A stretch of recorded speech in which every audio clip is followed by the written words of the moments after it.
예, 여의도 사사건건입니다. 오늘은 여야 정치인을 한 명씩 차례로 불러서 만나보겠습니다. 먼저 국민의힘 윤희숙 전 의원 나와 있습니다. 어서 오십시오. 안녕하세요. 예, 각 당의 총선 대진표가 조금씩 윤곽을 만들어가고 있습니다. 국민의힘은 먼저 어제 이 단수 공천자 25명을 발표했는데 이 중에 19곳이 서울이었거든요. 근데 이제 윤희숙 전 의원이 오늘 나와서 그런 건 아닙니다. 어제 눈에 확 띄었던 지역구가 서울 중성동 갑입니다. 그 단수 추천 명단에 이제 들어가 있지 않았기 때문인데 이제까지 나온 그 공천 그 결과 그 언론이 대체적인 평가는 그 윤심 공천 논란을 차단하는 데 좀 그 신경을 쓴 것 같다. 뭐 이런 평가인데요. 그 윤희숙 전 의원이 빠졌기 때문에 한심 공천 논란 요걸 좀 여기에도 좀 신경을 쓴 거 아니냐 이런 평가가 나오던데 혹시 어떻게 생각하십니까? 당사자지만. 네. 제가 듣기로는 국민의힘의 공식적인 답변은 지금 선거구 획정이 걸린 지역구들은 보류했다는 겁니다. 그게 지금 종로구, 그다음에 중성동, 갑을 세 군데가 지금 획정 문제가 걸려 있어요. 그래서 획정이 아직 확정이 안 됐기 때문에 그 당에서는 일단 보류했다. 이게 공식적인 답변입니다. 그 뒤에 정무적인 판단 때문이 아니라 그 정무적인 판단이 있었을지 없었을지 저희는 알 수 없지만 적어도 공식적인 답변은 획정 문제가 아직 해결이 안 됐기 때문에 그걸 기다린다, 보류했다입니다. 당 공관위의 공식 입장은 이 후보들이 원치 않으면은 뭐 인위적인 재조정은 하지 않겠다는 것인데 그래도 또 이기는 공천을 또 하겠다고 그래요. 두 가지가 좀 뭐 상충하는 면이 있지 않습니까? 그래서 어떤 결정이 나든 뭐 경선으로 가든 아니면 뭐 그럴 가능성은 뭐 많아 보이지 않습니다만 뭐 다른 지역구로 좀 나가줬으면 좋겠다. 경쟁력 있는 후보기 때문에 나가줬으면 좋겠다. 이렇게 좀 나올 수도 있을 것 같은데 어떤 결정을 따를 뭐 용의가 있으신지요? 아니 뭐 당연히 제가 당인이니까 당의 결정에 따라야 되지만 지금 누가 보더라도 이기는 공천이라는 컨셉에도 맞고 그리고 이 지역에 맞는 후보라는 그 평가를 받고 있기 때문에 뭐 옮기라는 얘기는 저로서는 들어보지 못할 것 같습니다. 예. 중성동갑의 경우에는 그 임종석 전 비서실장이 먼저 출마 선언을 해서 좀 일단 이슈가 됐고 그리고 또 윤희숙 전 의원도 출마하겠다고 해서 더 이슈가 됐고 그 다음에 한동훈 위원장까지 이제 임종석과 윤희숙 중에 누가 경제를 살릴 것 같냐 이렇게 언급하면서 더더욱 이슈가 됐습니다. 이제 한동훈 위원장이 이제 그 취임하면서 바로 띄웠던 그 프레임이 이제 운동권 청산론 아니겠습니까? 네. 그 컨셉에 맞춰서 윤희숙 전 의원을 좀 언급해 준 거 아니냐 이것이 이제 세간의 평가인데 그러다 보니까 이제 지역구를 정하실 때 혹시나 이 컨셉에 맞춰서 이제 하려고 이제 지역 그 지도부하고 물밑에서 먼저 좀 조율이 있었던 거 아니냐 뭐 이런 얘기도 있는데 그런 건 그렇지는 없었네요. 않고요. 물어봐 주셨죠. 어디를 가장 원하냐 해서 제가 성동갑을 가장 원합니다라고 말씀은 드렸어요. 근데 거기에 대해서 무슨 당의 가타부타 의견 표시는 없었습니다. 그러니까 제가 하겠다니 뭐 열심히 해봐라 이런 태도였죠. 그러니 그게 무슨 조율이라고 얘기하기는 어려웠을 것 같아요. 이곳은 사실상 그 민주당 강세 지역으로 분류되고 있는데 맞습니다. 왜 이 지역구를 선택하셨는지 궁금해요. 그렇다면. 이 지역은 발전의 에너지가 대단히 강한 곳입니다. 근데 그동안에 여러 가지 공권력이 그 점을 충분히 뒷받침해주지 않았고 그런 점을 좀 해결해가면서 이곳에 지금 축적돼 있는 에너지를 잘 발전시키면 새로운 서울의 모델을 저는 만들 수 있다고 생각합니다. 굉장히 매력적인 지역이에요. 특히 우리 모두 다 알듯이 숲하고 강을 끼고 있는 지역 아닙니까? 그러니까 훨씬 더 자연 친화적이면서도 그 경제 발전의 수혜를 여럿이 같이 나누는 좀 더 어우러지는 새로운 모델을 만들 수 있다고 저는 생각해서 저는 일찌감치 이 지역에 제가 기여하고 싶다 이런 생각을 했었습니다. 그렇군요. 예. 물론 뭐 예비 후보들 입장에서는 뭐 하루라도 빨리 당에서 좀 결정을 해주길 바랄 겁니다. 이제 맞습니다. 정식 후보가 돼서 빨리 선거구에서 이제 활동을 해야 되니까요. 그래서 이제 지역구 관리는 이미 그래도 뭐 예비 후보로서 하고 계시지 않습니까? 그래서 체감하신 지역구 민심까지 좀 들어보기 전에 오늘 그 민주당 홍익표 원내대표가 한 발언 잠시 들어보겠습니다. 어제 한동훈 장관이 과일 먹은 사람이 과일에 답변을 해야 된다는데 맞습니다. 정말 요즘 좋은 얘기 자주 하셔서 명품백을 받은 분이 명품백에 대한 입장을 밝히셔야 되지 않겠습니까? 왜 한동훈 위원장이 명품백을 받지 않았죠? 그리고 뭐 다른 그 국민의힘 뭐 당직자들이 명품백 받지 않았으니까 명품백 받으신 분이 직접 해명하고 사과도 하고 필요하면 검찰 수사도 받았으면 좋겠습니다. 한동훈 위원장이 김혜경 씨 법화 유용 의혹 그 얘기를 하니까 이제 홍익표 원내대표가 맞대응하는 차원에서 한 얘기인데 지금 그 중성동갑은 홍익표 원내대표가 이제까지 현역인 지역구이지 맞습니다. 않습니까? 맞습니다. 공교롭게도 이제 오늘 홍익표 원내대표 같은 경우는 서초 의뢰도 이제 옮겨서 민주당에서 단수 공천을 받았더라고요. 그래서 이제 김건희 여사 이슈 관련해서도 윤희숙 전 의원이 그동안 입장을 밝히셨던 걸로 아는데 대통령 대담 이후에 이미 어느 정도 민심에서 반영됐다는 게 당 지도부의 기류인 것 같아요. 좀 기류가 이렇게 바뀐 것 같은데 진짜 민심은 어떻습니까? 지역구에서 들어보시면. 뭐 지지율에 반영이 됐건 안 됐건 일단 저는 그 정부 여당의 일원으로서 이런 화제가 국민들을 불편하게 한다는 것에 대해서 대단히 죄송스럽게 생각을 합니다. 저부터 저는 좀 사과를 드리고 싶고요. 그런데 선거를 치르려고 지역에 갔을 때 주민들과 얘기를 나눠보면 예.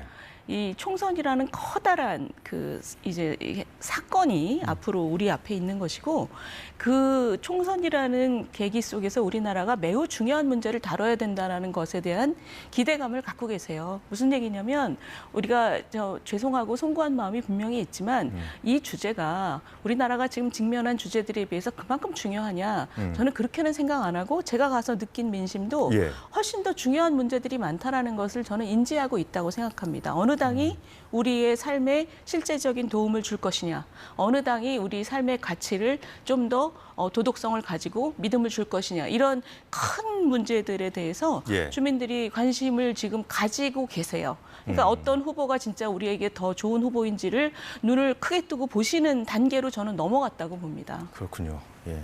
언론이 좀 부풀리는 경향이 있다고 보십니까, 그러면? 언론이 좀 그런 경향은 있죠. 왜냐하면 말을 저렇게 따라가잖아요. 근데 저런 말들만 따라가다 보면 저게 기본적으로 정쟁의 말들이고 저게 우리 국민들이 진짜 느끼는 것하고 상당한 괴리가 있다고 저는 느껴요.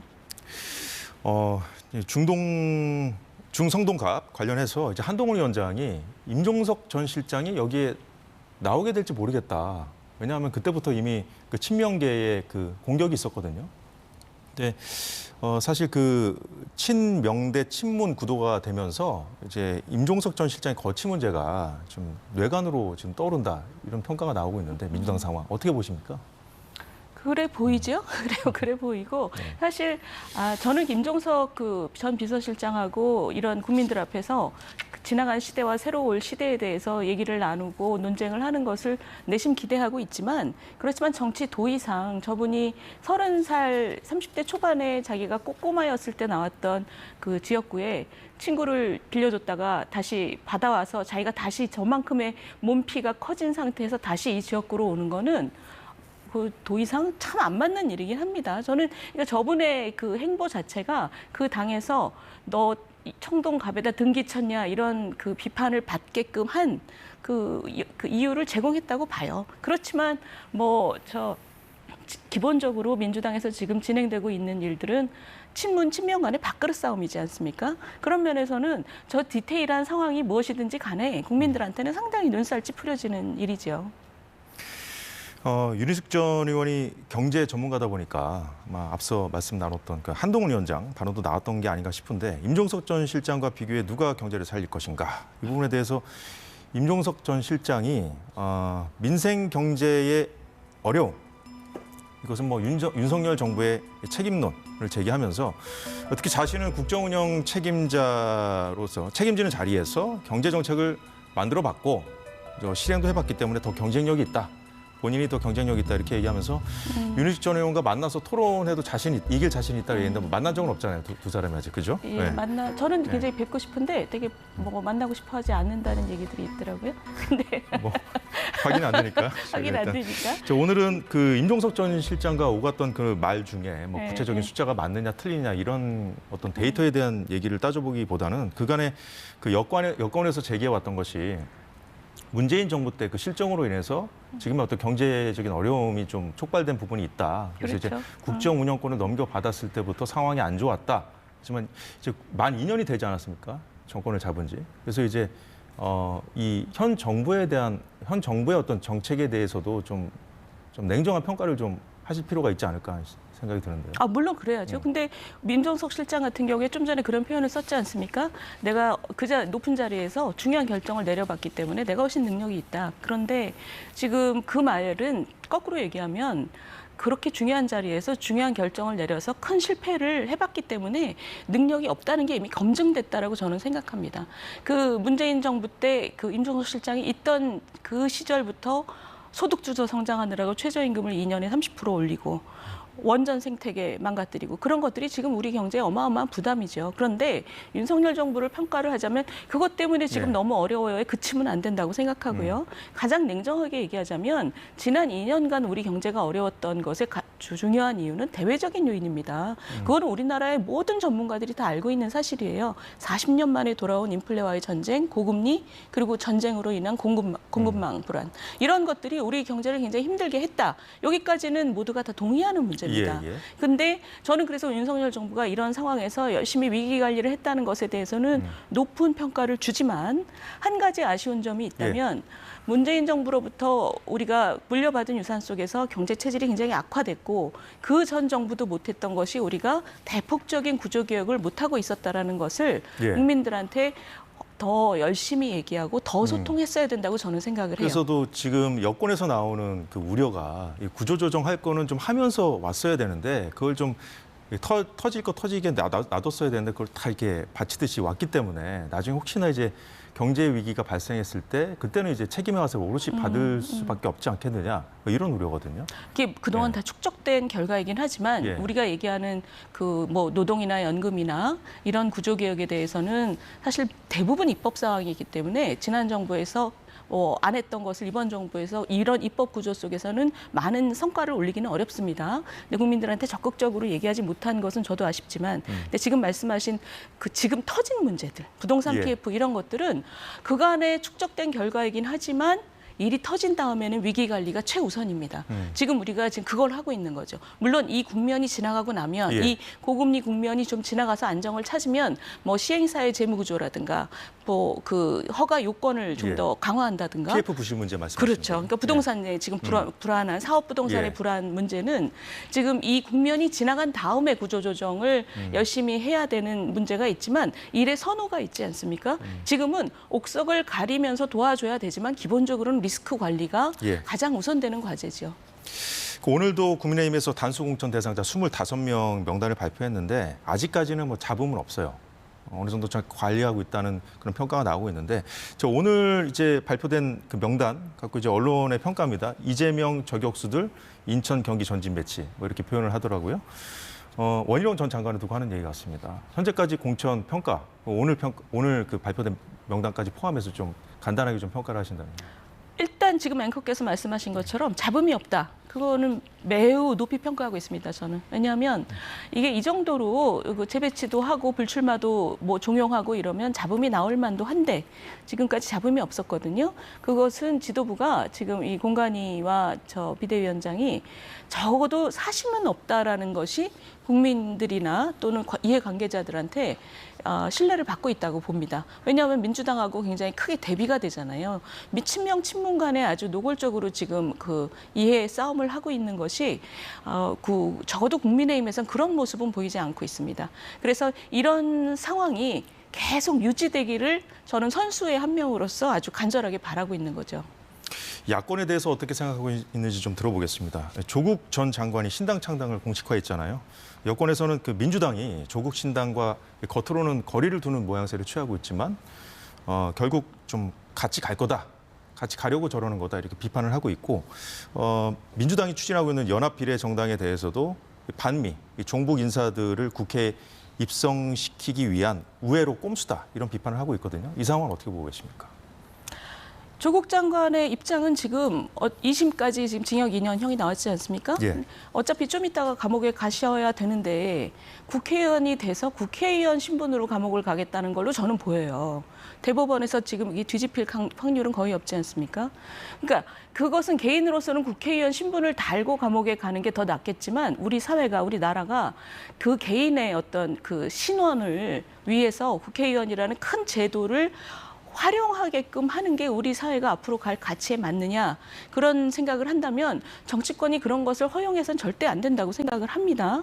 민주당이라는 거대 야당이 그런 것에 같이 손을 맞부딪히면 정말 한심한 거라고 저는 생각을 해요. 지금 말씀하신 그 종북 세력이라는 게 종북이 뭔지 우리가 예전 운동권을 생각해 보면 그분들은 억울하다고 얘기할 수 있지만 지금 이런 행태가 바로 그런 것이죠. 예전에 80년대 운동권들이 90년대도 마찬가지지만 판사가 판결을 하면 그 앞에서 막 소리 지르고 저 시위했잖아요. 판결에 승복하지 않고.